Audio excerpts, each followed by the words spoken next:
ได้มีโอกาสเดินทางไปพักผ่อนหย่อนใจตามวัดว่าอารามต่างๆเพราะว่าในช่วงนี้ก็ออกพรรษาดังนั้นก็ในค่ำคืนนี้ก็ออกอากาศที่วัดอินทะออกอากาศที่วัดพระสิงห์วรมหาวิหารอำเภอเมืองจังหวัดเชียงใหม่ฉะนั้นก็ไปพบกับผู้ร่วมรายการเอาวันนี้ไปที่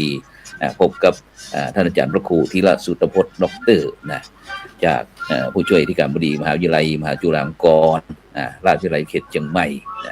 จากวัดผาลาดอำเภอเมืองจังหวัดเชียงใหม่นมัสการครับอาจารย์ครับผมสวัสดีครับอาจารย์พระครูแล้วก็ขอไหว้สาไปยังครูบาอาจารย์พระมหาเถรานุเถระครูบาอาจารย์ผู้ร่วมรายการแล้วก็ญาติโยมที่รับชมรับฟังทุกท่านครับสาธุครับไปที่รูปที่2เลยครับไปที่อาจารย์มหาวรเชษฐ์นะครับมหาวิริโยจากวัดเจ็ดลินเมืองเชียงใหม่นมัสการครับอาจารย์มหาวรเชษฐ์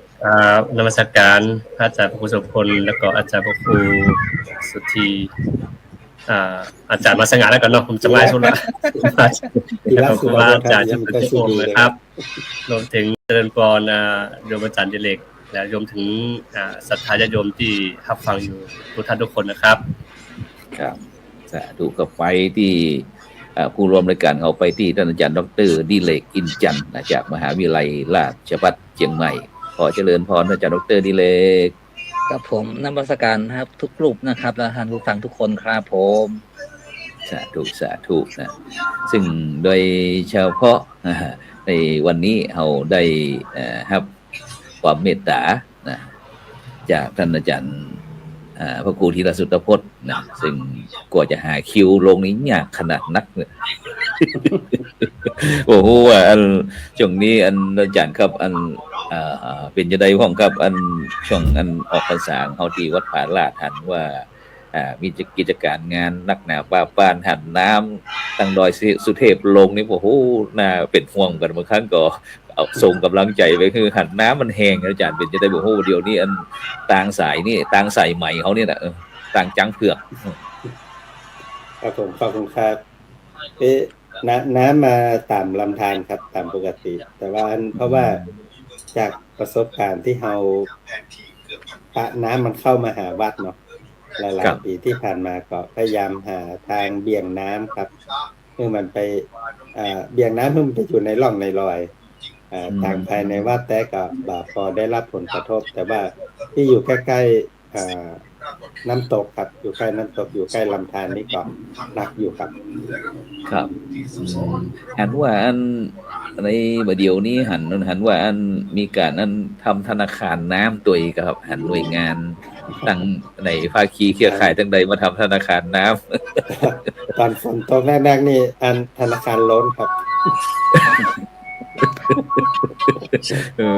ครับโอ้โหว่าในช่วงนี้มีการเพราะว่าวัดผาลาดเท่านี้เป็นวัดที่ถือว่าเป็นกู้เมืองเชียงใหม่เหมือนกันครับเพราะมีอายุมั่นยืนยาวมีประวัติยาวนานนะครับโอ้โหว่าในปัจจุบันนี้มีการพัฒนาไปทางในทิศทางใดพ้องครับในปัจจุบันยังอยู่ในแนวเดิมครับจากพระครูครับก็คือเราตั้งหลักว่าทิศทางของวัดเนี่ยจะต้องเป็นจะให้วัดเนี่ยเป็นสถานที่ปฏิบัติธรรมเหมือนสมัยโบราณนั่นก็คือเราจะพัฒนาบอกว่าจะเป็นเสนาสนะและก็สิ่งแวดล้อมรวมถึงผู้สร้างพระเนรเรานะที่เอื้อไปในการสนับสนุนให้งานด้านการปฏิบัติธรรมของพระสงฆ์ของศรัทธาญาติโยมคือสามารถที่จะเข้าไปใจวัดเพื่อเป็นการปฏิบัติธรรมได้เหมือนในสมัยโบราณครับแล้วก็มีทิศทางในการทำงานก็คือตามแนวทางการพัฒนาเรามีอยู่4 กรรมครับตาสง่างามสงบเงียบเรียบง่าย4 ครับโอ้ครับถือว่าก็เป็นที่อันสนใจในปัจจุบันนี้ครับเพราะว่าผมจะติดตามมันตั้งคณะศรัทธาญาติโยมว่าไปใดมาไปวัดผาลาดมาอีกนะครับโอ้โหว่าอันปีนี้ออกพรรษาแล้วครับอันมีกฐินตอดผมก่อนมีเจ้าภาพหรือยังปีนี้ตอดวันไหน มีวันที่29ครับผมปีนี้การท่าอากาศยานเชียงใหม่เป็นเจ้าภาพเก้าครับ ครับ แล้วก็เชิญชวนไปร่วมเป็นสถาสามัคคีครับปีนี้ครับ แล้วก็อัน หน้าบุญ ครับปีวัตถุประสงค์ในการปีนี้ตั้งเป้าจะได้พ้องครับอันวัตถุประสงค์ในการที่เฮาตั้งอากาศยานนานาชาติเชียงใหม่เพราะว่าหันไปหลาติดที่ท่าอากาศจะสร้างแปลงอย่างครับ ที่ตั้งหลักไว้ก็คือว่า2 ปีที่ผ่านมาสถานการณ์บ้านเมืองในเรื่องของเศรษฐกิจเนาะบ่พอดีเท่าใดก็เลยว่าเอาก็เน้นไปเรื่องของการดูแลสิ่งแวดล้อมดูแลเรื่องของการศึกษาผู้เจ้าพระเนรแล้วก็ทำบุญสุนทานดูแลวัดวาอารามแล้วก็ปีนี้ได้อู้กับทางการท่าว่าเราจะตั้งหลักเพราะว่างานก่อสร้างของวัดผาลาดเนี่ยเหลือชิ้นเดียวครับอาจารย์ครับครับผมเพราะว่าจากที่เราวางมาสเตอร์แพลนไปก็จะเหลืองานชิ้นสุดท้ายก็คือหอประวัติศาสตร์ของวัดผาลาดครับก็เหมือนกับห้องฝ่ายต้อนรับเนาะก็จะเวลาคนเข้าวัดปุ๊บก็จะแวะที่อาคารหลังนี้ก่อนเพื่อที่จะดูว่าเซ็นเตอร์พี่น้องด้านพระพุทธศาสนาในเชียงใหม่เฮาในดอยสุเทพมีความเป็นมาอย่างใดพ้องดอยแห่งนี้ไม่ใช่เฉพาะวัดผาลาดนะครับเราต้องการให้คนที่เข้ามาพบรู้ว่าภูเขาลูกนี้มีความสำคัญอย่างไรจึงได้ชื่อว่าเป็นดอยสุเทพเป็นสิริมงคลของแผ่นดินล้านนานะดอยสุเทพเป็นสีเนี่ยมองว่ามันเป็นสิริมงคลเนี่ยมาด้วยเหตุใดแล้วก็ทำไมหลายๆคนจึงบอกว่าล้านนาเนี่ยดอยสุเทพเหมือนเพชรยอดมงกุฎของแผ่นดินเพราะฉะนั้นสิ่งเหล่านี้ครับมันผมคิดว่าเรื่องราวของดอยสุเทพเนี่ยจะพยายามเอามาบอกเล่าไว้ที่นี้ว่าในสมัยรั้วในสมัยที่จามทีวีเข้ามาในสมัยที่ราชวงศ์เมงรายเข้ามาในสมัยที่มีการเปลี่ยนแปลงการปกครองจนกระทั่งในสมัยของในหลวงรัชกาลปัจจุบันแต่สุเทพเรามีพัฒนาการใหม่กระไดข้องนะครับแต่ละยุคแต่ละสมัยเนาะครับแต่ละสมัยละเนี่ยใดมันถึงยังมีความสำคัญแล้วก็เฮาในฐานะที่เหมือนกับลูกหลานของแผ่นดินเนาะพอเฮาได้มาอยู่ในพื้นที่ที่บรรพบุรุษเฮาละไว้ที่ครูบาอาจารย์เฮาแปลงไว้เนี่ยเฮาควรจะปฏิบัติ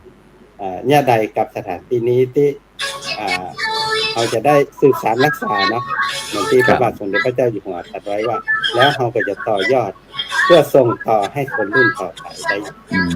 ครับสาธุครับไปที่ท่านอาจารย์พระมหาวรเชษฐ์มหาวิโยครับเป็นยังไงบ้างครับออกพรรษาแล้วที่วัดเจ็ดลินของเรามีเรื่องทีนี้มีเจ้าภาพกฐินหรือยังครับมีครับต่อได้รับการจะทำพรุ่งนี้แล้วครับพรุ่งนี้ทอดกฐินพรุ่งนี้ครับช่วงเช้าก็จะมีสืบพุทธจตากับเจ้าภาพเจ้าศรัทธาแล้วก็ช่วงบ่ายจะเข้าสู่ขั้นตอนในการทอดกฐินซึ่งวันนี้ก็มีเจ้าภาพจากอบรมผมโคตรไม่อ่อนแต่สังกัดแดงนะครับมาร่วมเป็นเจ้าภาพพรุ่งนี้อ๋อครับผมอันเดียวก็วันศุกร์นี้ก็เจิญจวนเนาะพี่น้องพุทธศาสนิกชนฉลองกันออกพรรษาใหม่ๆไปทอดกันกฐินสามัคคีที่วัดเจ็ดลินนี่เลยโดยเฉพาะก็ง่อมมาอาจารย์มหาวิษณุจารุธรรมโมอดีตเจ้าอาวาสซึ่งก็ถือว่าเป็นกัลยาณมิตรกัลยาณธรรมของเราเช่นเดียวกันนะครับฉะนั้นก็เดี๋ยวนี้เปิดไปสู่สวงสวรรค์แล้วนะครับฉะนั้นก็เป็นหน้าที่ที่คนรุ่นหลังจะได้ทำบุญสุนทานเราทำตามเจตนาแสดงความกตัญญูกตเวทีต่อท่านอาจารย์มหาเพื่อนนะครับฉะนั้นเราไปที่ท่านอาจารย์ดร.ดิเรกอินจันทร์ก็แล้วกันเพราะว่าไปมหาลัยราชภัฏเชียงใหม่เพราะว่ามีงานสำคัญได้จ่วยอู่หูฟังของช่วงนี้มูใส่กว่าตั้งราชภัฏเขามีงานอย่างจ้ากับผมกับนักวิชาการทุกท่านนำรอบนะครับแล้วก็สวัสดีท่านผู้ฟังครับช่วงนี้ก็ผ่านพ้นไปใหม่ๆก็คือไองานพระราชพิธีพระราชทานปริญญาบัตรครับก็วันที่8ที่ผ่านมาราชภัฏเชียงใหม่ก็เจ้าภาพนะครับในเขตของเขตภาคเหนือตอนบน4จังหวัดก็คือมีราชภัฏเชียงใหม่มีลำปางเชียงรายและอุตรดิตถ์มารับมี ผู้แทนพระองค์ครับองคมนตรีเปิดมาเป็นผู้แทนพระองค์มาพระราชทานปริญญาบัตรให้กับนักศึกษาวันที่8ที่ผ่านมาครับผมทีนี้พิเศษน้อยหนึ่งครับคือ พิเศษ จา จะ ก ไหน เดิมที่เขาฮับหลายๆวัน เมื่อแบ่งเป็นภาคเหนือตอนบนเหลือแค่4มหาลัยมาจากที่เชียงใหม่เนี่ยก็จำนวนนักศึกษากับจำนวนบัณฑิตมหาบัณฑิตที่รับปริญญากับมีน้อยลงก็เลยรวบเป็นวันเดียวครับก็มีได้รับเมตตาจากพระคุณเจ้า2ชุดครับท่านเจ้าคุณท่านวาจารย์นะครับโดยรอบแรกเนี่ยเป็นฝ่าย คันธาธุระ วัดในเมืองนะครับอันตาธุระนะครับเป็นฝ่ายวัดในเมืองอามาวาสีก็โดยเจ้าคุณวัดป่าดาลพิรมเป็นท่านประธานครับแล้วรอบ2เนี่ยเป็นฝ่ายวิปัสสนาธุระครับก็คือติครูบาเถระเถระดีเป็นพัดสีขาวครับการผ่านไปด้วยดีครับผม โอ้สาธุสาธุนี่ก็คืองานใหญ่ที่ตั้ง3วันผู้ร่วมรายการเราได้มาในนามหน่วยงานบอกว่าจะเป็นเรื่องวัดเรื่องมหาลัยนะซึ่งก็เป็นเรื่องที่มีความสำคัญเพราะว่าในปัจจุบันนี้เป็นเพราะว่ามันเขาก็บอกว่าบ่เข้าใจกันว่ามันอยู่ยุคในสมัยไหนเนาะ เพราะว่าวันนี้เขาตั้งอันกำอู้เหมือนกันว่าอันของบ่กินฮู้จักเน่าของบ่เราฮู้จักลืมฉะนั้นเขาก็บ่ฮู้เหมือนกันว่าอันเขาอยู่ในยุคไหนเพราะว่ากาแฟนี่มันแปลงกว่าข้าวอีนะอยู่บ้านเฉยๆมันมีความสุขเกษียณยิ่งเร็วยิ่งดีทุกคนกลัวแดดทุกคนนี่กลัวแดดซึ่งโดยเฉพาะการทำอาชีพอย่างเดียวนี่บ่พอนะโซเชียลมีเดียนี่คือทุกสิ่งทุกอย่างของชีวิตฉะนั้นก็เลยนัดคณะครูบาอาจารย์มาว่าว่าอันโดยเฉพาะในการเฮาพุทธศาสนา4แผ่นดินซึ่งเฮาก็จะได้เกี่ยวกับเรื่องความเป็นไปเป็นมาเรื่องวิถีชีวิตของพี่น้องชาวพุทธของเฮาทั้ง4ประเทศบ่ว่าจะเป็นประเทศจีนประเทศพม่าเมียนมาประเทศลาวประเทศไทยนะซึ่ง5เชียงตั้งแต่เจียงหุ่งเชียงฮงเจียงตุงเจียงแสนเจียงไฮเจียงคำเจียงทองที่ปะทะเจียงนักหนาปาปานนะซึ่งตะกี้นั้นก็เพื่อที่เขาจะได้มาโดยเฉพาะรายการเขาเป็นจากภาษาเมืองที่จะได้ส่งเสริมอนุรักษ์สืบสานหีดห้อยจากหีดประเพณีพื้นบ้านล้านนาของตัวบอกว่าจะเป็นตึงล้านนาล้านจ้างนะครับฉะนั้นตะกี้เขาได้ถึงเกินเรื่องความวัดผาลาดนะครับถ้าท่านอาจารย์บอกให้ฟังหลายท่านหลายคนก็บอกฮู้จักประกันว่าวัดผาลาดอยู่ตรงใดเดี๋ยวฮู้แต่วัดที่ในเมืองอย่างวัดเจดีย์หลวงวัดพระสิงห์วัดสนดอกวัดเจ็ดยอดอันนี้เป็นต้นนะครับฉะนั้นอย่าย้อนอันท่านอาจารย์พระครูธีรสุทธพจน์ได้ช่วยขยายน้อยหนึ่งว่าอันความเป็นไปเป็นมาของอันวัดผาลาดของเรามันมีความสำคัญจะได้เข้าใจถึงว่าอันเราอาจารย์ถึงต้องไปเป็นเจ้าอาวาสที่ท่านปุ่นก็ไปเป็น20ปีแล้วกันเนาะกี่ปีด้วยนี่2542ครับ42นี่ก็68 25 26 ปีกับมันมีความสำคัญจะได้เพราะว่าเวลาเขาเตียวขึ้นดอยเขาก็จะหันตั้งซุ้มของอย่างพวกต่างๆแล้วก็วัดผาลาดซึ่งแต่ก่อนนั้นหลายคนอาจจะบอกกล้ากลัวมันไปจะอุ๊กมันจะหกเพราะมันต้องบุกป่าไว้ก่อนมันแต่ก่อนนี้เพราะว่าถ้าเป็นยุคสมัยครูบาเจ้าศรีวิชัยนี่เวลาประเพณีเตียวขึ้นดอยท่านอาจารย์นอกจากผ่านทุกท่านด้วยมันก่อนลองฟังสักหน่อยหนึ่งครับวัดผาลาดเนี่ยมันเป็นชื่อนี่เป็นไปตามสถานที่เนาะเพราะว่ามันมีหน้าผากับผาน้ำตกแล้วก็มันลาดชันเนาะก็เลยเป็นที่มาของคำว่าผาลาดแล้วบางท่านก็บอกว่าโอ้คนมันเตียวไปถึงขั้นผาเลิศผาเลิศผาลาดเป็นผาลาดผาเลิศผาลาดอันนี้ต้องว่ากันเนาะแต่สุดท้ายแล้วเป็นชื่อตามสถานที่แล้วก็ที่สำคัญคือที่ท่านเนี่ยเป็นที่อยู่ของหมู่ฤาษีครับ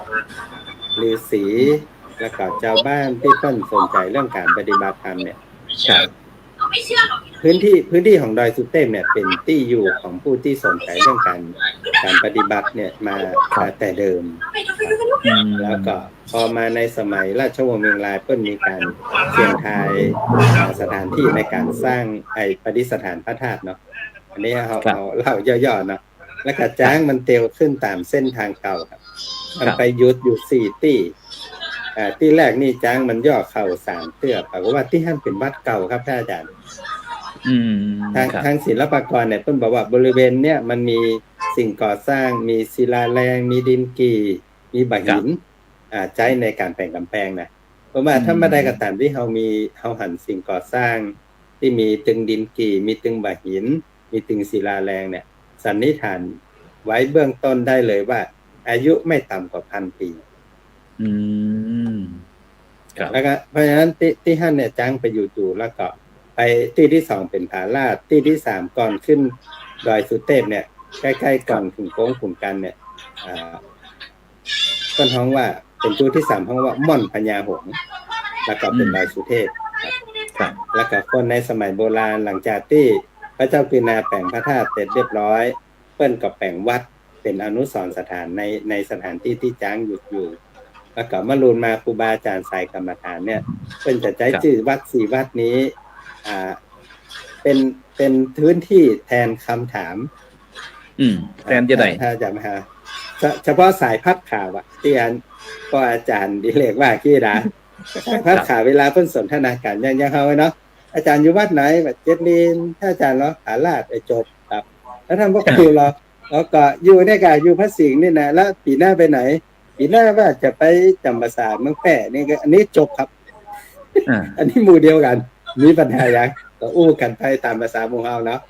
แต่พัดขาเพิ่นถามกันว่าปีนี้อันจำปาสักไหนน่ะถ้าสมมติว่าหลวงพ่อลำเปิงเพิ่นถามเนาะวัดป่าแดดบอกว่าผมว่าผมจะไปอยู่วัดผาลาดนะแล้วการท่านหลวงพ่อเจ้าคุณเราผมว่าปีหน้านี้ถ้าเป็นไปได้ผมไปจำปาสักที่ดอยสุเทพเนี่ยแสดงว่าถ้าจะไปดอยสุเทพตอนนี้อยู่ม่อนพญาหงส์ถ้าจะไปผาลาดตอนนี้อยู่3 ยอดแสดงว่าถ้าอยู่3 ยอดนี่เป็นโสดาบันละ3 ยอดคือคำตอบคือโสดาบันผาลาดคือสกทาคามีถ้าบอกว่าอยู่ม่อนพญาหงส์นี่ก็อนาคามีอยู่ดอยสุเทพนี่เป็นอรหันต์ครับอรหันต์ครับอันนี้คือในย่าทางศาสนาเนาะในเส้นทางนี้แล้วก็ครูบาศรีวิจัยเพิ่มมาแปลงเส้นทางใหม่ที่เขาขึ้นถึงวันนี้นะครับครับที่ปัจจุบันเขาจะฮู้ตักเส้นเก่านี่ว่าเส้นมองเทียวเพราะเขาจะพาทุกเจ้าเตียวลงมาไม่ใช่ทางเทียวเจ้าด่ะมองเทียวโคตรเพราะว่าไปห้องสอนมองเทียวลงนี่เทียวเนี่ยกองแลนนี่เนี่ยนี่มองเทียวครูบาศรีวิจัยเพิ่นก็เลยเอาชื่อ4วัดเนี่ยครับเอาในย่านนี้แล้วก็เพื่อบ่ต้องถามมาอย่างเลยครูบาเพิ่นก็เลยมาเอาบริเวณลงจอบแรกเนี่ยสร้างวัดโสดาบันแล้วขึ้นไป5 กิโลครับ5 กิโลไปเป็นสถานีไฟป่าภูพิงแต่งวัดสกทาคามีแล้วก็จากนี้ไปเห็น4 กิโลอยู่หน้าหอดูดาวสิรินธรแต่งวัดอนาคามีแล้วก็เหลือ3 กิโลเป็นดอยสุเทพแล้วครูบาศรีวิจัยเนี่ยเพิ่นเอาคำปริศนาในอดีตมาเฉลยในเส้นทางสายปัจจุบันเพื่อคนปัจจุบันต้องถามแล้วว่าเอาเตียวไปนี่อย่างเนี่ยเอาเตียวไปโสดาบันเอาเตียวไปสกทาคามีเอาเตียวไปอนาคามีแล้วก็ถึงดอยสุเทพเป็นอรหันต์คืออาจารย์ได้ช่วยขยายอาจารย์ทั้ง2 รูปมีฝ่ายจะเสริมตรงนี้พ่องอาจารย์มหาวิเชษฐ์นิมนต์ครับผมเจริญพรจัดดิเลกดีกว่า ผมอย่างเมื่อกี้ท่านพระครูธีระมหาสง่าเป็นก็บอกว่าดอยสุเทพมันเป็นร่องรอยของแหล่งโบราณคดี มันก็มีหลักฐานแต่ครับ แต่ผมก็ได้ยินความเชื่อลักษณะนี้ก็เหมือนกันว่า ถ้าสมัยก่อนเนี่ยก่อนที่ศาสนาจะเผยแพร่เข้ามาแบบมีบทบาทค่อนข้างจะหนักเนี่ยมันจะมีกลุ่มคนหนึ่งเป็นฤาษีชีไพรแม่นแล้วจะหันว่าร่องรอยในอินเดียหรือแม้กระทั่งใกล้ๆอย่างพม่าเอาเกิดเวลาจำได้ผมเคยไปตีพระธาตุอินแขวนมันก็อยู่บนดอยแล้วมันก็จะเป็นดอยที่เป็นป่าแล้วคนแก่ที่เขาไม่ได้บวชเป็นพระเจ้านะครับเขาเป็นฤาษีไปอยู่ตามป่าอยู่แพะอยู่ป่าเพื่อบำเพ็ญพรตหรือว่าคือบทเมื่อมดไว้ของการทำงานหน้าที่เกี่ยวกับบ้านเมืองแล้วไปหาความสงบคือกับพวกเก่าก็คือไปอยู่ป่าอยู่ดอยหากินพักกินไม้กินหญ้ากินผลไม้ไปเป็นฤาษีแล้วถ้าฤาษีเนี่ยอาจารย์ดร.เล็กถ้าเขาจะเปรียบเทียบชัดเจนจะเหมือนกับสมัยพระเวสสันดรก่อนค่ะพระเหมือนกับพระเวสสันดรไปอยู่ในป่าหากินผลไม้หลากไม้ไปแต่ความจริงเมื่อก่อนย้อนไปเมื่อ1,000 ปีมันบ่ได้เหมือนกับรถเตี๋ยวซิ่วๆอย่างเงี้ยเมื่อก่อนกระทั่งออกมาจากประตูเมืองเชียงใหม่มาแจงหัวลิ้นยังมีกับมีตงมีป่าไม้เรานึกถึงสมัยก่อนถ้าชุมชนตั้งอยู่บริเวณละปูนหรือแถบน้ำปิงตามแควน้ำปิงน้ำกวงเนี่ยนะคนจะทำตั้งที่อยู่อาศัยที่ราบแต่ถ้าในเขตป่าในดอยคำดอยเชฟนี่มันถ่ายจะเป็นแบบเป็นป่าเป็นที่อุดมสมบูรณ์คนเมืองนานเข้าไปเตื่อหรือคนเฒ่าคนแก่ที่อยากจะหรือคนที่อยากจะปลีกวิเวกไปอยู่แล้วก็สามารถจะเลี้ยงชีพด้วยผลไม้ธัญพืชต่างๆเนี่ยการเข้าดอยสุเทพนี่ผมก็น่าจะเปิงนะมันน่าจะสำหรับปีบำเพ็ญแล้วคำว่าสุเทพเนี่ยมันก็จะในตำนานก็จะว่าถึงสุเทวฤาษีอย่างครับเป็นฤาษี3 ตน 4 ตนที่เป็นที่ปฏิบัติธรรมมีร่องรอยของอารยธรรมของความเจริญของความเจริญในเรื่องของจิตใจในเรื่องของศาสนาในเรื่องของการสมาธิภาวนานะครับอันนี้ก็ผมก็มองอย่างนั้นนะครับสาธุท่านนิมนต์ครับอาจารย์มหาวิเชษฐ์ครับโดยเรื่องฤาษีเพราะว่าจะมีพี่น้องกลุ่มชาติพันธุ์อย่างพี่น้องกะเหรี่ยงจะมีแถวทางจังหวัดตากเปิ้นก็จะนับถือเรื่องฤาษีนี่แหละมีเรื่องฤาษีฉะนั้นเรื่องความอย่างที่ท่านอาจารย์ดร.ดิเรกได้อู้ถึงเรื่องก่อนที่พระพุทธศาสนาจะเข้ามาก็จะมีความเชื่อที่หลากหลายนะครับหลากหลายฉะนั้นก็แม้กระทั่งพี่น้องเจ้าบ้านที่เปิ้นรู้สึกว่าเบื่อหน่ายในโลกสงสารก็พากันไปอยู่ป่า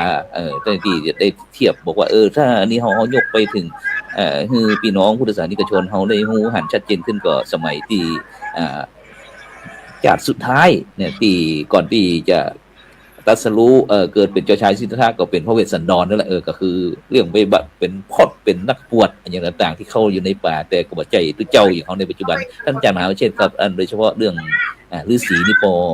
อตกค้างหัวตั้งเงินของเงินเจียงตุ่มเขานี่ก็มันชัดเจนไหมครับอาจารย์อาจารย์พระครูอาจารย์พระสังฆาอาจารย์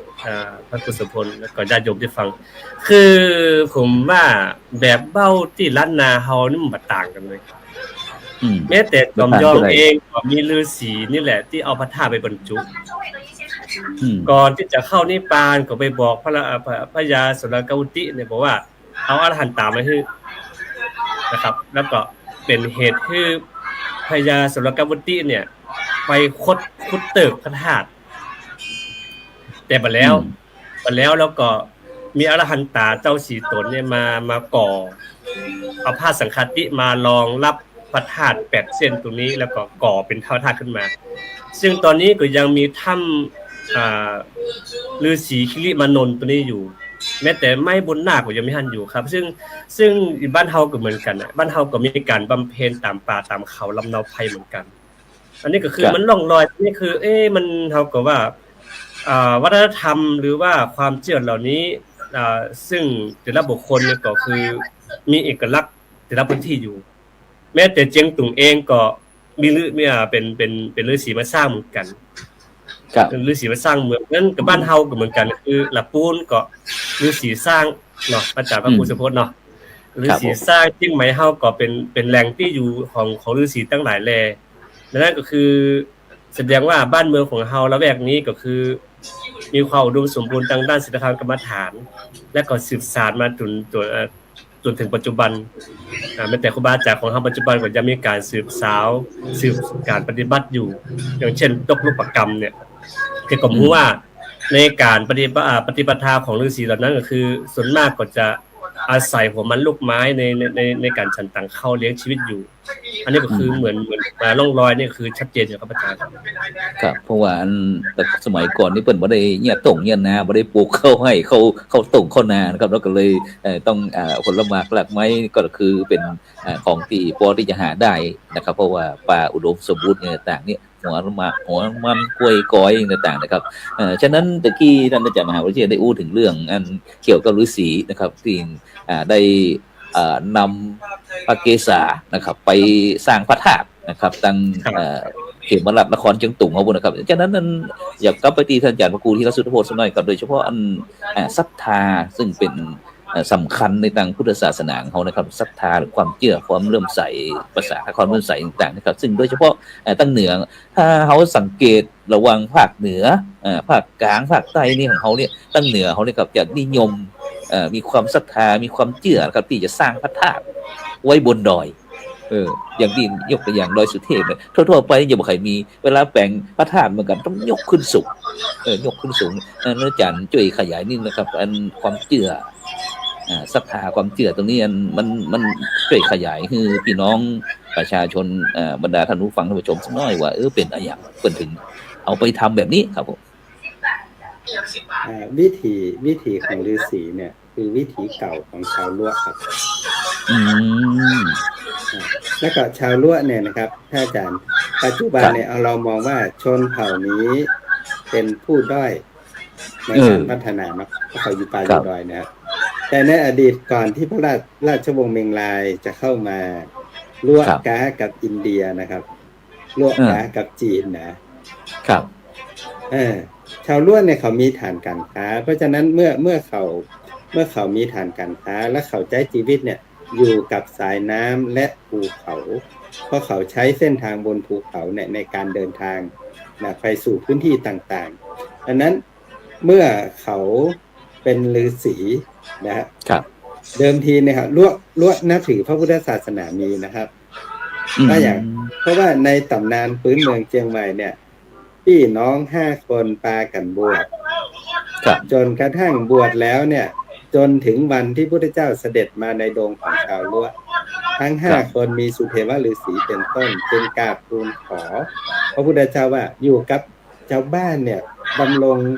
สมณภาวะมีพระธรรมวินัยเนาะมันลำบากขนาดประกอบกันเล่าอย่างต่างๆนะคณะทั้งลูกในอีพ่อก็เป็นผู้แซ่เนี่ยเสียนะจะกินจิ้นกินเซิร์กแล้วก็มันลำบากกันเดี๋ยวคนนั้นมาเปิ่งเดี๋ยวคนนี้มาเปิ่งเป็นทุกเจ้าลำบากก็เลยขอซิกขอลาสิกขาเนาะเมื่อลาสิกขาปุ๊บก็พระพุทธเจ้าก็อนุญาตให้ลาสิกขาแล้วก็ก่อนไปก็ประทับรอยพุทธบาทแล้วก็มอบไม้แล้วก็แต่ก่อนนะครับวัดอย่างน้อยที่สุดอยู่ตามเชิงเขาเท่านั้นสมัยที่ล้วอยู่ครับแต่พระธาตุเนี่ยที่สร้างในกลางใจเมืองเนี่ยเริ่มมีตั้งแต่สมัยที่อิทธิพลทางหฤปุญชัยทางละโวก้าวขึ้นมาครับการทำไมถึงต้องไปสร้างไว้กลางบ้านกลางเมืองคือมาแรกๆมาสร้างนะครับพระอาจารย์ครับ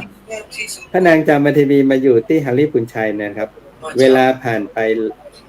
เมินแล้วนะครับถึงจะเริ่มมีการสร้างพระธาตุไว้บนแผ่นดินเรียบๆเริ่มตั้งแต่ในสมัยพระเจ้าอาทิตยราชเลยครับที่ขุดพระธาตุกลางเมืองแล้วก็เลยสร้างพระธาตุไว้บนแผ่นดินเรียบนอกนั้นสร้างบนดอยพระนางจามเทวีมาปุ๊บก็ดอยเกิ้งครับแก่งซอยครับบนยอดดอยหมดเลยครับแม้กระทั่ง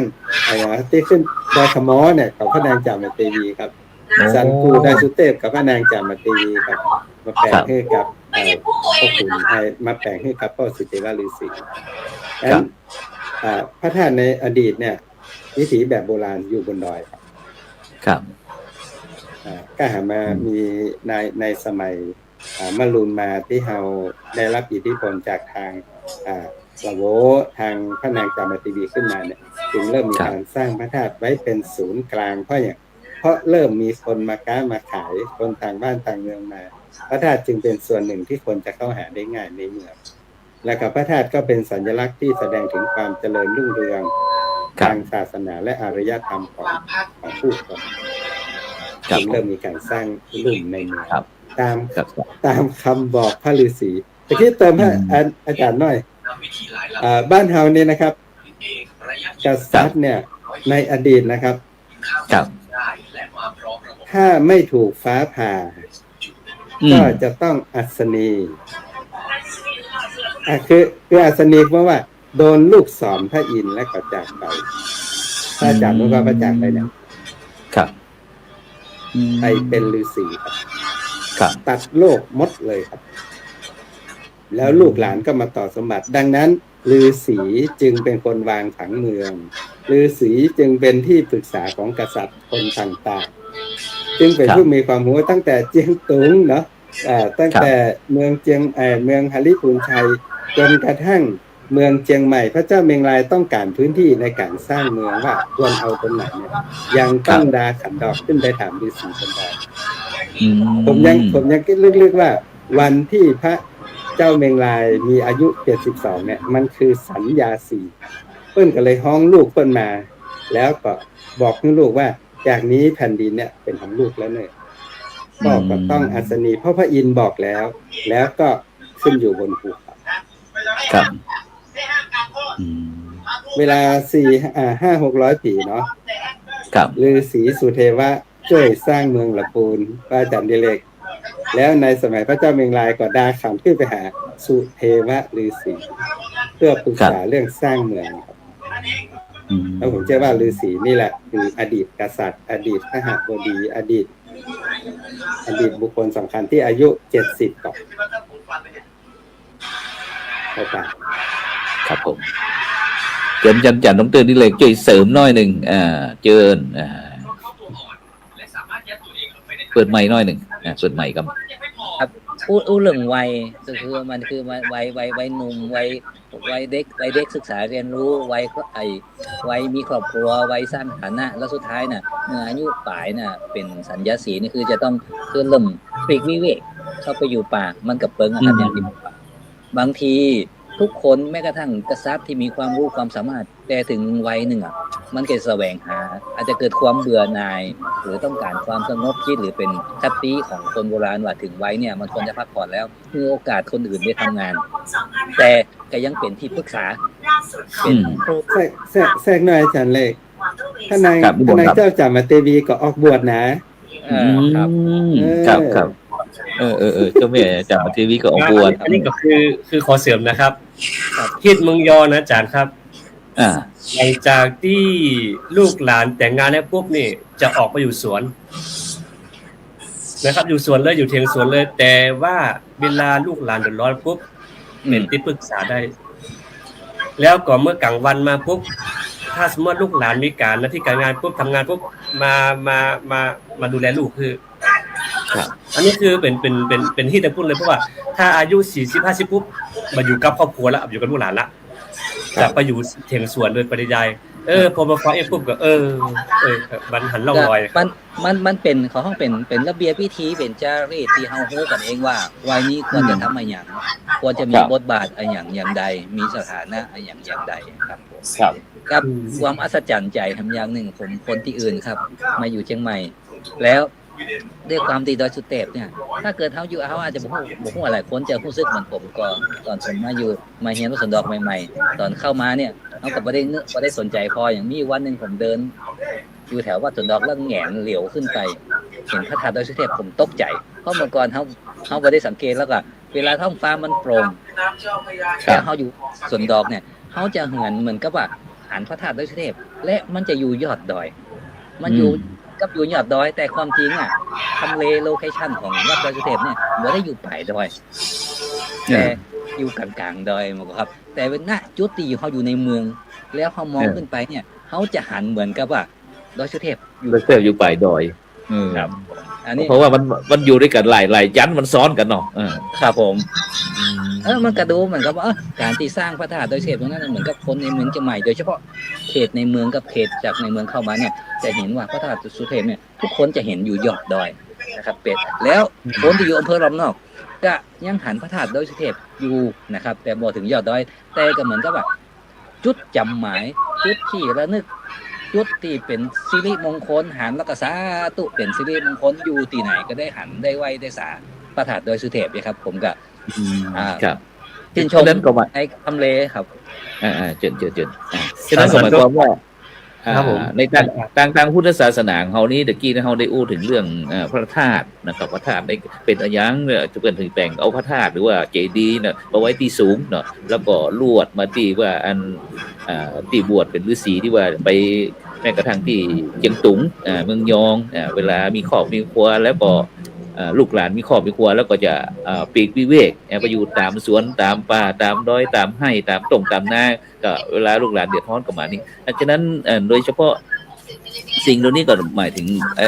พี่น้องพุทธศาสนิกชนพุทธบริษัทนี่ก็หมายความว่ายกย่องพระพุทธศาสนาสูงสุดเป็นที่เหนือเก้าเหนือกระหม่อมเหนือหัวต่างๆเนี่ยฉะนั้นแม้กระทั่งความเชื่อเรื่องวัดเรื่องวานี่เหมือนกันแม้กระทั่งเขาจะไปออกปีอันเวลา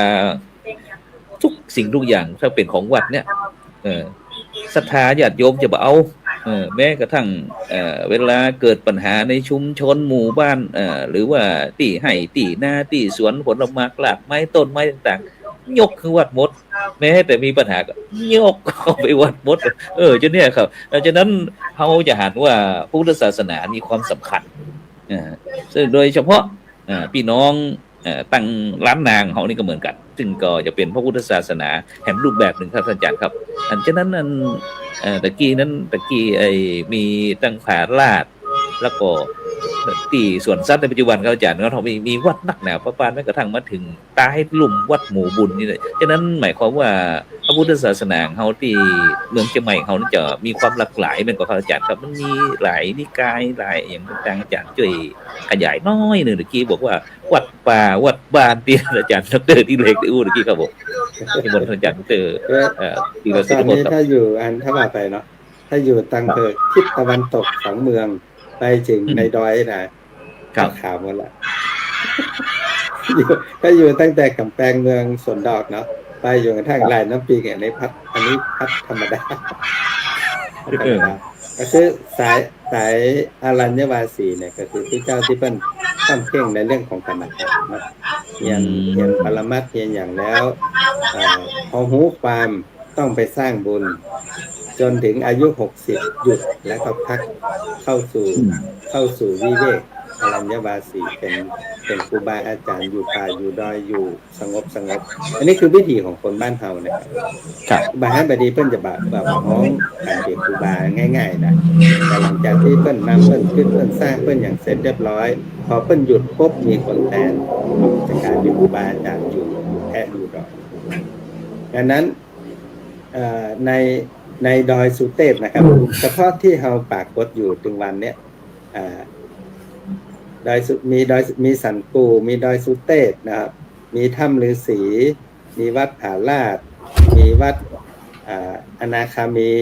ม่อนพญาหงส์สกัดนาคามีสีโสดาและก็ในทั้งลุ่มเนี่ยยังมีพระนอนมีวัดแสงฉันมีวัดปู่ดินขาวและก็มีวัดที่เฮายังบ่ไปแต่นักท่องเที่ยวเขาไปครับ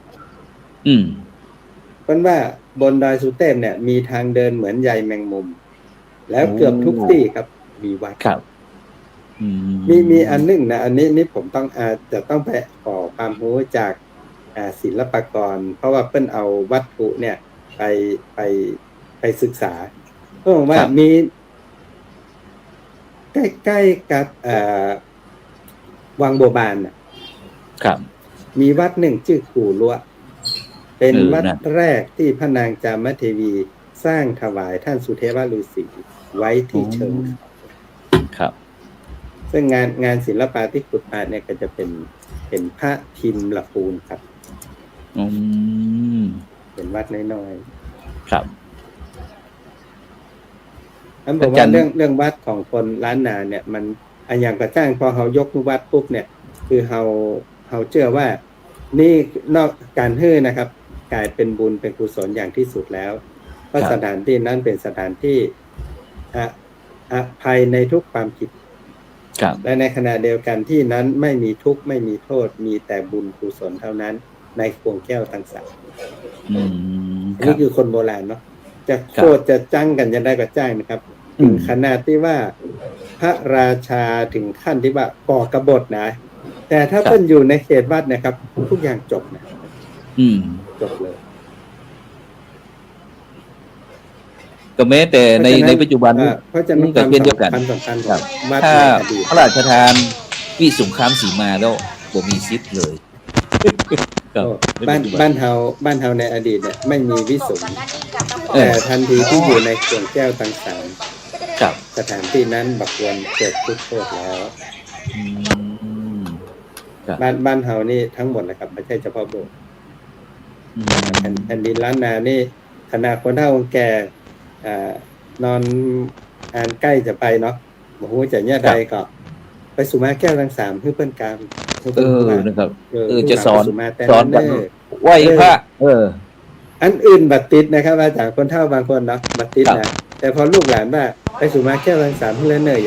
ตามันผ่อนคลายมืออย่างที่รู้ที่กับนะครับมันวางที่หน้าอกแล้วก็ขึ้นแล้วก็บางคนกระจายไปมันก็ฟื้นขึ้นมาดังนั้นผมว่าจิตของคนเฒ่าคนแก่บ้านเราในสมัยโบราณเนี่ยผูกพันกับพวงแก้วต่างสามไม่ใช่กับตัวพระเจ้านะแต่กับบุญกุศลเพราะที่นั่นเป็นที่สร้างบุญ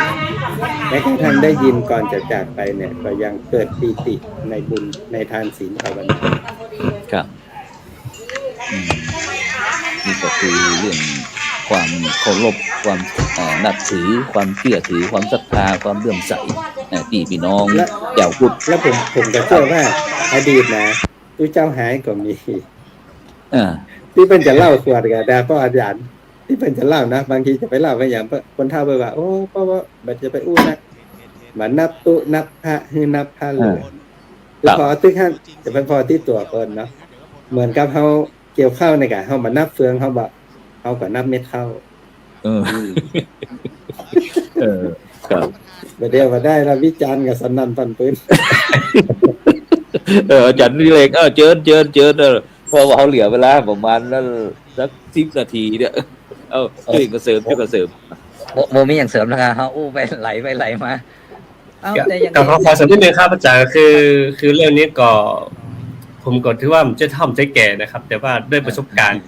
ที่ผ่านมาหลายๆอย่างก็อย่างนี้นะครับอาจารย์คือคนโบราณเฮาแต่นี่จะคือความเคารพในของแก้วทั้งสามเพิ่นอย่างที่พระอาจารย์อาจารย์พระครูธีรสุพจน์เนี่ยคือเพิ่นบอกว่าคนเฒ่าเพิ่นเล่าว่า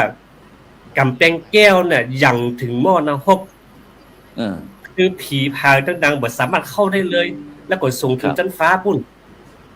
พี่เป็นต่างๆถึงบอกบ่เข้ามาเพราะฉะนั้นเวลาจะเข้าวัดปุ๊บเนี่ยถอดเกิบถอดรองเท้าบ่ขี้บ่อยู่เสร็จในวัดเลยห้องน้ำมันก็จะมีนะอาจารย์พระครูเนาะเพิ่นจะมีเลยเพื่อเอาใส่ก๊อกมากับกระโถนเนี่ยนะเพิ่นจับแปลงไม้ไผ่เนี่ยนะครับเวลาไปนอนปุ๊บเอาไปใส่ของไผของมันก็หิ้วมาขว้างนอกวัดอันนี้คือแปลว่าความคำแม่นครับไปบ้านเนี่ยเอาก๊อกถมไปนะครับถมน้ำลายถมน้ำหนักเอาใส่ก๊อกแล้วพิดบ้านบ่ถมในแก้วเพิ่นจะบ่ทิ้งเลยครับแล้วก็เปิ้นกวาดอยู่ก็ต้องมีกรรมปัดกวาดเพี้ยวไปกรรมบริกรรมไปกรรมกันแต่บัดเดียวนี้มันบ่ใจจะอันล่ะมีอยู่ก็เปียกปัดสาบ่สนใจเลยแต่ในเมื่อก่อนนี่ละเอียดอ่อนมากแล้วก็แม้แต่จะเข้าวัดเข้าวาจะหยังแล้วแต่จะคือความเคารพในของแก้วทั้ง3ประการจะบ่ละเมิดศีลธรรมกรรมฐานนะครับ ครับอดบ่ได้ละแต่เลขว่าจะบ่มีไปอ่านปั๊บมาเวลาตู้เจ้าเตะทำนะคนเฒ่าไปฟังวัดนะเวลาจะกินข้าวนี่มีกรรมสมมาด้วยนะสมมาพระแก้วทั้ง3ยามเมื่อกินข้าวเนี่ยคือสมมายามเมื่อกินข้าวในวัดแต่เวลาอาจจะเตะมหาจารย์ก็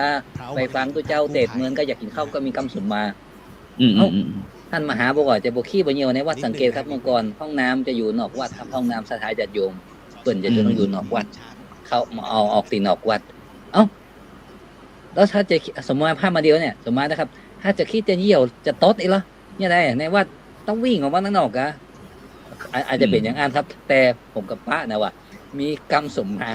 อย่ามาโต๊ดกลางของแก้วทั้งสาม โอ้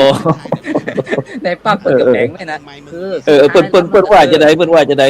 เอาจำว่าได้ครับมันเป็นกรรมมันมีเขา ที่ จะมี ที่ กรรม เขา ทุ บอก ก กั คน ณะ ว่า จิตนะ สุมาจะตีจะตายเนี่ย มันจะมีกรรมทุกคณะจิตนะจะเดินกวาดซ้ายกวาดเก้าสลีเก็บขี้เหงื่อถมน้ำลายในวัดจะมีใส่ดอกไม้ใส่พระเจ้าลาเขาอ่ะคนเมืองเขาจะมีกรรมทุกกรรมบากกรรมภาวนาทุกคณะจิตครับแต่ส่วนมากก็คือมีสติสมาธิสองมีความเคารพกับสถานที่เขาจะเนี่ยอย่างบดีบงามต้องแต่ตัวนี้เอาน้อยนึง ครับผม ตะกี้ท่านอาจารย์ดร.ดิเรกได้อู้ถึงเรื่องการที่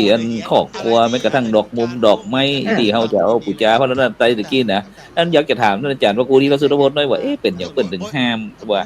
มดมดอกไม้ที่จะถวายพระคือที่เป็นแท้แล้วเนี่ยครับ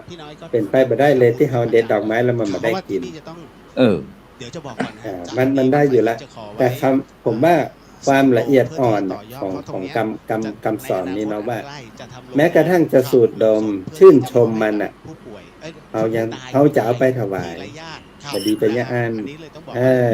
บางทีว่าบดีดมกระเดื่องผู้ดังจะโมเนอนะแต่แท้ที่จริงแล้วผมว่าความละเอียดอ่อนในจิตเมื่อจิตของเราคิดว่าเราจะไปถวายบดีเสียดายแม้กระทั่งดมกลิ่นพี่ออสอยู่นะพี่ออสบ่ได้ครับมันเป็นของต้านของถวายห้ามถ้าจิ้มห้ามจิ้มก่อนห้ามดมก่อนของมันจะบริสุทธิ์กินมันจะหายไปน้อยครับถ้าอาจารย์ดมมันของเอาไว้อย่าเอาง่ายๆนะภาพสมมติเนาะแม้แต่กรรมเวรตาของเราเนาะร้อนว่าได้ปากปุ้นจาเหลือได้ถุนน้ำลายคายน้ำหมากได้ยามกำกายก็ดีเนี่ยคณะกรรมสมมาคนตาของเรานะอาจารย์ครับเพิ่นยังต้องสมมากระว่าก่อนตัวของกินของต้านแบบบริสุทธิ์เพราะบางคนที่เขากลัวว่าตุ่มน้ำลายสิก็แม้แต่น้ำลายจะกระเด็นใส่เขาก็ยังกลัวเป็นโทษมั้ยครับแม้แต่เส้นผมจะตกใส่เขาก็กลัวเป็นโทษต้องขอสมากรรมก่อนเพราะฉะนั้นเวลาไปกินเป็นตาเนี่ยสมมาคนตาเรียบร้อยก็น่าปรุงวางจิตใจสบายใจละทำมีบาปเป็นกรรมนี่นะเพราะฉะนั้นคือล้านนาของเราเนี่ยค่อนข้างที่จะละเอียดอ่อนและพิธีกรรมอันนี้ครับแม้กระทั่งงานได้ยินท่านครูบาเทืองพูดว่าโอ้แต่ก่อนนะทิศตะวันออกนี่คือทิศที่พระพุทธเจ้านั่งหันหน้าไปแล้วตรัสรู้ครับเพราะฉะนั้นถ้าปัจจัยเรื่องศีลเรื่องธรรมเรื่องกิจเรื่องการเข้าห้องน้ำเขาก็จะบินหน้าไปตะวันออกส้วมจะบินหน้าไปตะวันออกแต่คือผมว่าจิตของคนเฒ่าที่บรรลุเรื่องเหล่านี้เนาะผมว่ามันเอาเรื่องของการเจริญสติไปแทรกว่าแม้กระทั่งเขาจะขับจะถ่ายเขาต้องคิดก่อนนะว่าเขาบินหน้าไปทางไหนเขาเพื่อมีความเคารพในพระรัตนตรัยแม้อาจจะมีความกลัวเนาะแต่ณขณะปัสสาวะเนี่ยพระพุทธเจ้าโผล่เข้ามาแล้วในจิตเราผมว่าวิธีการสอนเราเนี่ยมันมีอย่างที่ซ่อนอยู่ที่เราจะต้องไปสอนครับอาจจะเรื่องงมงายแต่ผมว่าเป็นกระบวนการในการสอนเรื่องการเจริญสติครับแล้วขอน้อยหนึ่งครับเพราะว่าอันออกพรรษามาอันบอกกี่วันนี่ครับเมื่อวันที่7ที่ผ่านมานี่บ่ได้นะครับอันฉะนั้นก็อันวันออกพรรษาศรัทธาญาติโยมก็จะออกพรรษานะครับออกพรรษาแต่อันที่ถ้าเป็นพระสงฆ์เจ้าห้องว่าอันปวารณาหรือว่ามหาปวารณาต่างๆก็อยากจะให้ท่านอาจารย์พระครูที่พระสุทธพจน์ได้ช่วยขยายให้อนุชนคนรุ่นมาใหม่ได้รู้สักหน่อยว่าออกพรรษาแต่มันคืออะไรอย่างนี้ครับงั้นขออนุญาตนะครับคือกระบวนการในการเปิดโรงพยาบาลสวนดอกที่จะบอกให้กับคนอื่นว่า3 เดือนนี้ท่านได้หันพอดีเนาะคิดเถนวาสุเถนวาสงสัยก็ดีหันก็ดีเยดีก็ดีว่าผมมาอย่างที่ทำมาอย่างที่มันบรรลุต้องมันผิดพลาดเนี่ยเขาบอกคำเพื่อที่ผมจะได้สำรวมระวังแล้วก็จะได้แก้ไขในโอกาสต่อไปจะได้มาทำผิดทำพลาดแถมผมว่าอันนี้เป็นตั้งแต่ตู้หลวงไปจนถึงท่านน้อยนี่คงเข้าใจแล้วแต่ตู้หลวงเปิดโอกาสว่าถ้าตู้หลวงพูดแทนไปเนี่ยอย่างนั้นไปตู้หลวงขอสู่แม่พระหนุ่มพระน้อยสุดเลยตู้หลวงท่านมาได้ตั้งใจแต่ว่าอย่างที่มันฮ้อนาย เดี๋ยวสัก เอ๊ะ ครู่นี้ มันก็จะจบกันเพราะว่าออกพรรษาแล้วก็ได้จะลา หนู กัน ดี ละ มาหนูดีมาลูกมา อาจจะทุดงไปอาจจะพลิกไปแป้อาจจะไปพลิกไปเชียงตุงไปเวียงยองพี่หนานเลขต่อจาก ถ้างั้น ทางนี้ไปก็มาได้มาวัดพระเจือแล้วเนอะเพราะว่างานวัดขนาดนี้นะอาจจะไม่ได้ปากันแล้วเพราะฉะนั้นก่อนจากลา นิดนึง เอาสู่ ขอหลวง มา พี่เดีย กั วน อยู่ นะ ข้า ครั ง บ ป๋องด้านนู้น เปิดโอกาส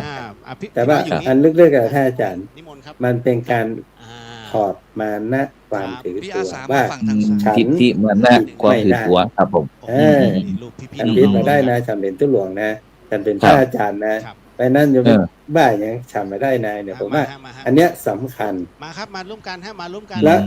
ในพระไตรปิฎกเองเนี่ยพระพุทธเจ้าหลังจากที่บอกพระอานนท์แล้วก็บอกว่าอานนท์แม้กระทั่งคารวะนำสิ่งงานนำการภาวนาไปใช้ในชีวิตประจำวันเนี่ยก็สมควร พี่เข้ามา อืมครับ เพราะว่าเป็นเหตุหนึ่งที่จะทำให้ชีวิตมีความสุขขึ้นเปิดโอกาสคือลดความสำคัญตัวเองลง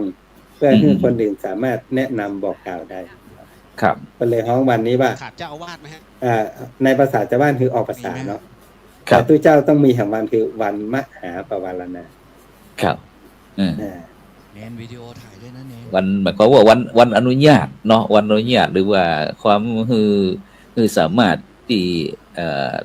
จะอู้จากันได้บ่ต้องมียศถาบรรดาศักดิ์พระสงฆ์องค์พระสงฆ์ก็พระน้อยก็เอิ้นอู้ตุลุงได้ตุลุงก็ว่าพระน้อยได้เปิดโอกาสให้กันและกันเพราะว่าตลอด3 เดือนนั้นสมัยเนาะสมัยก่อนนั้นอาจจะบ่มีการอู้กันจาต่างคนต่างจะประพฤติปฏิบัติต่างๆที่ก็มันคล่องใจเลยมันได้อู้ได้จากันก็อาจจะเป็นวจีกรรมกายกรรมวจีกรรมมโนกรรมอย่างต่างๆนี่กับต่างๆนี่เพื่อที่จะได้บ่ได้ถือโทษโกรธเคืองอย่างกันนี่นะครับเนาะ ครับผม ฉะนั้นก็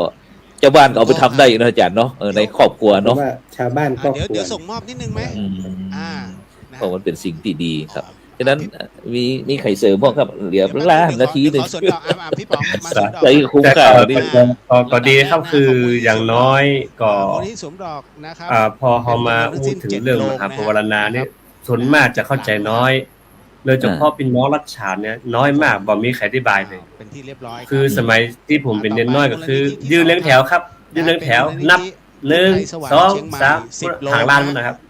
พุทธไทยส นั วา บ ร ตั้งแต่หัวล้านในหางล้านนะครับ นะฮะ คำว่าหัวล้านกับหางล้านคือหมายถึงว่า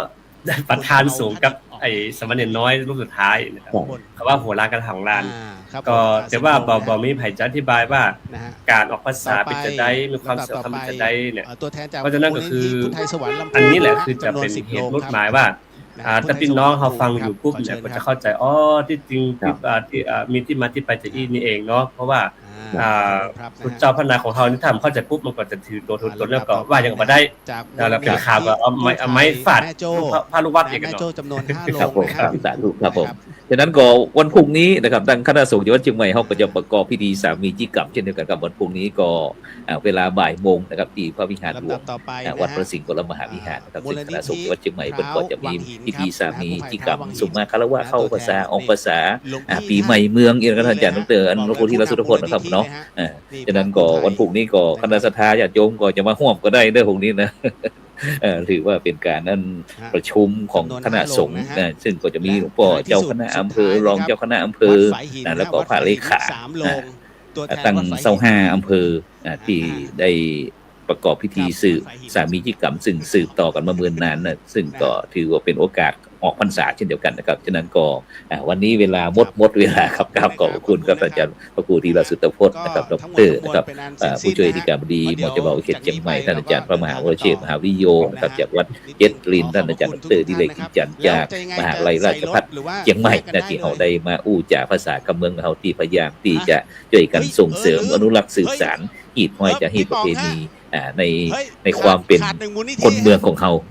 ถ้าคนเมืองอู้เมืองก็บอกว่าใครจะอู้เมืองครับฉะนั้นก็ขอบคุณอนุโมทนากับทุกท่านนะครับรับฝันดีมีเงินใจนะครับไหลโลคาพยาธิวัดเจ็บวัดจนร่ำรวยทุกคนสำหรับในคำนี้เขากล่าวคำว่าสาธุ ขอบพระคุณขอโทษด้วย